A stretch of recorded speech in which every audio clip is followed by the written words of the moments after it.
I would say that first and foremost, I'm a wife, I'm a mother, and I'm a grandma. And really, grandma is the icing on the cake. I love it. I love life, I really do. I totally love life. I enjoy living, and I love to have fun too. But at the end of the day, I'm just like everybody else. I mean, I've got those great moments in my life where, we've got a new grandbaby, or that wedding day, or that graduation, or I had a hugely successful month in business, all of those things that we celebrate. But I also have those really low moments, those days where I don't want to get out of bed, and those nights that I cry myself to sleep.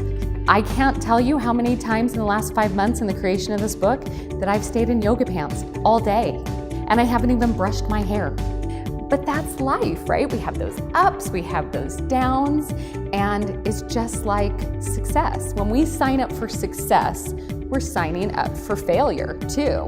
It's part of the process. We all get that, like, ooh, I don't want failure, right? I don't want to be ridiculed. I don't want to feel shamed. I don't want to feel uncomfortable. I want the success, but I don't want the failure, right? So if I'm having to sign up for failure to get my success, then count me out, because I don't want it. If you were to look at any major successful person in the world, those big influencers, think your Oprah Winfrey, think Winston Churchill, your Bill Gates, those really influential people, and we all know their stories, right? We know that Oprah Winfrey was fired from a radio show. And yet here she is, one of the biggest influencers in the whole world. And that very failure was her catalyst to doing something even better.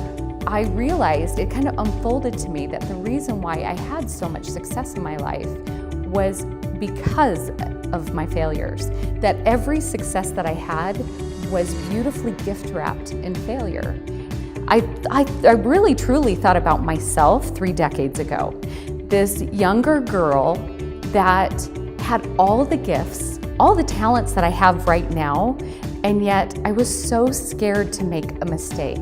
I was so scared to take a chance because I didn't want to be embarrassed. I didn't want to be ridiculed. I didn't want to not have the end result be successful. But 3 decades ago, what would I say to her? And I recognized that if I could give her proof, if I could give her stories of all these incredibly successful women that have overcome huge challenges and obstacles, and they actually utilized and attributed to much of their success to their failure, maybe I could touch myself, my heart, my mind, and give me a little bit of faith and belief that I could do it. You just need to look at failure for what it is. It's part of the process. Embrace those things. Any person that reads this book is going to find a story that they can relate with. We have stories in this book that range from everyday fails of parenthood, which many of us experience, to divorce, to death, to tragic loss. And I believe that stories really humanize us. They make us we're invited into that person's world for a few minutes. And in that place, we're bonding, we're connecting, and we start to believe in ourselves. If that person can do it, maybe I can do it too. And that's what Success Through Failing, finding our greatest gifts in our darkest hours is all about. That's what this book is about. And it doesn't always have to be business or success. Maybe it's healing their heart so that they can attract that next person into their life. Maybe it's releasing that 25 pounds that they've hung on to forever, right? Or maybe it is creating that great big business idea, or stepping out into a place where they're in the spotlight. And whatever it is, this book has the power to maybe unleash that belief in themselves. So my question for you, or anyone that reads this book, are you ready to believe in yourself?